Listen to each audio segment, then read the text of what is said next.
There's no feeling more intense than starting over. If you deleted your homework the day before it was due, as I have, or if you left your wallet at home and you have to go back after spending an hour in the commute. If you won some money at the casino and then put all your winnings on red but it came up black. If you got your best shirt dry cleaned before a wedding and then immediately dropped food on it. If you won an argument with a friend and then later discovered that they just returned to their original view. Starting over is harder than starting up. If you're not ready for that, like if you've already had a bad day, then what you're about to go through might be too much. Feel free to go away and come back. I'll be here. Alright, thanks for coming with me on this trip. I'll understand if you have to take a break at any point. Just find a safe place to stop and quit the game. Don't worry, I'll save your progress, always, even your mistakes. This game is a homage to a free game that came out in 2002, titled Sexy Hiking. The author of that game was Jazuo, a mysterious Czech designer who was known at the time as the father of B games. And B games are rough assemblages of found objects. Designers slap them together very quickly and freely, and they're often too rough and unfriendly to gain much of a following. They're built more for the joy of building them than as polished products. In a certain way, Sexy Hiking is the perfect embodiment of a B game. It's built almost entirely out of found and recycled parts, and it's one of the most unusual and unfriendly games of its time. In it, your task is simply to drag yourself up a mountain with a hammer. And that act of climbing, in the digital world or in real life, has certain essential properties that give the game its flavor. No amount of forward progress is guaranteed. Some cliffs are too sheer or too slippery, and the player is constantly, unremittingly in danger of falling and losing everything. Anyway, when you start Sexy Hiking, you're standing next to this dead tree that blocks the way to the entire rest of the game. It might take you an hour to get over that tree, and a lot of people never got past it. You prod and poke at it, exploring the limits of your reach and your strength, trying to find a way up and over. And there's a sense of truth in that lack of compromise. Most obstacles in video game worlds are fake. You can be completely confident in your ability to get through them once you have the correct method or the correct equipment or just by spending enough time. In that sense, every pixelated obstacle in Sexy Hiking is real. The obstacles in Sexy Hiking are unyielding, and that makes the game uniquely frustrating. But I'm not sure Jazuo intended to make a frustrating game. The frustration is just essential to the act of climbing, and it's authentic to the process of building a game about climbing. A funny thing happened to me as I was building this mountain. I'd have an idea for a new obstacle, and I'd build it, test it, and it would usually turn out to be unreasonably hard. But I couldn't bring myself to make it easier. It already felt like my inability to get past a new obstacle was my fault, as a player rather than as a builder.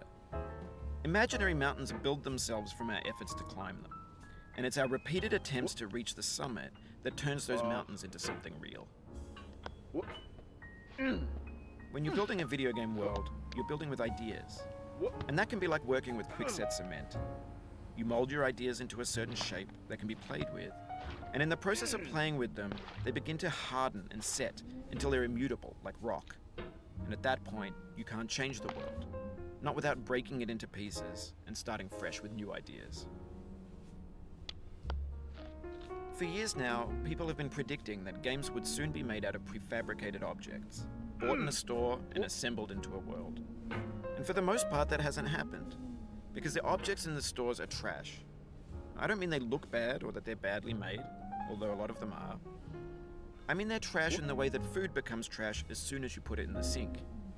Things are made to be consumed and used in a certain context, and once the moment is gone, they transform into garbage. In the context of technology, those moments pass by in seconds. Over time, we've poured more and more refuse into this vast digital landfill that we call the internet. It now vastly outnumbers and outweighs the things that are fresh and untainted and unused.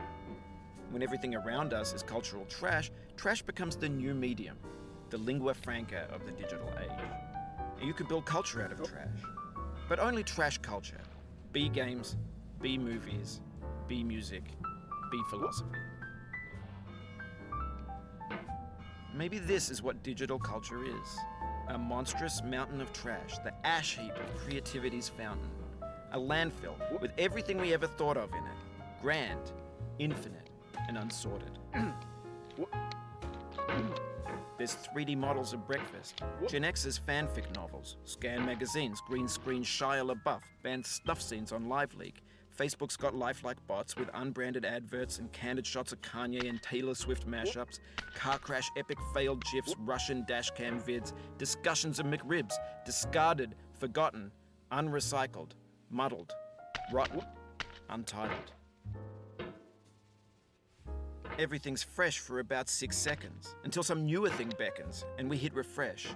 And there's years of persevering, disappearing into the pile, out of style, out of sight. In this context, it's tempting to make friendly content that's gentle, that lets you churn through it but not earn it. Why make something demanding if it just gets piled up in the landfill, filed in with the bland things? When games were new, they wanted a lot from you.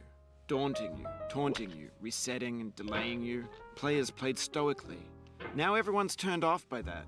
They want to burn through it quickly, a quick fix for the fickle, some tricks for the clicks of the feckless. But that's not you, you're an acrobat. You could swallow a baseball bat. Now I know, most likely you're watching this on YouTube or Twitch, while some dude with 10 million views does it for you, like a baby bird being fed chewed up food. That's culture too. But on the off chance that you're playing this, what I'm saying is, trash is disposable, but maybe it doesn't have to be approachable. What's the feeling like?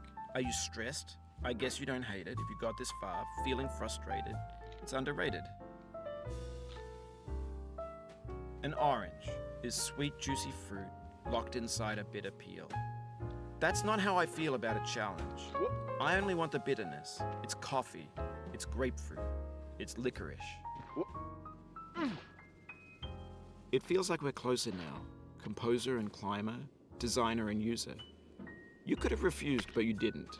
There was something in you that was hidden, that chose to continue. It means a lot to me that you've come this far, endured this much. Every wisecrack, every insensitivity, every setback you've forgiven me is a kingly gift that you've given me. We have the same taste, you and I. It's not ambition, it's ambition's opposite. An obdurate mission to taste defeat. You'll feel bad if you win, so I put this snake in for you.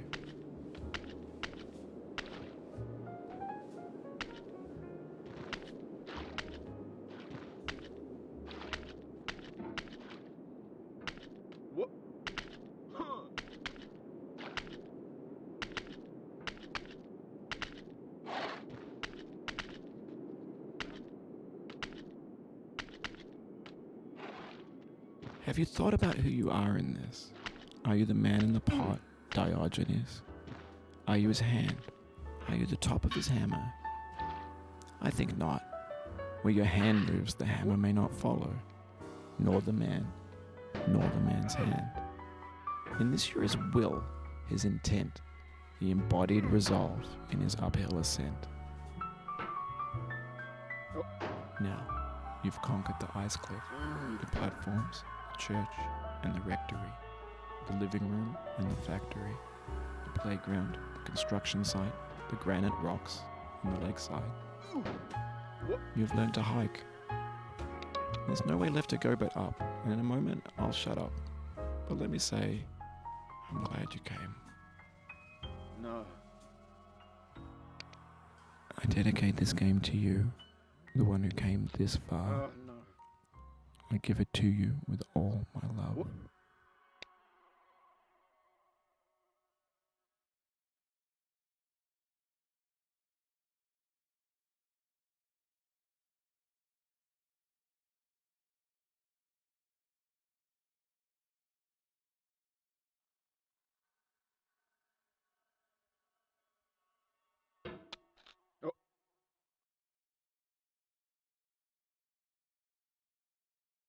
Oh no.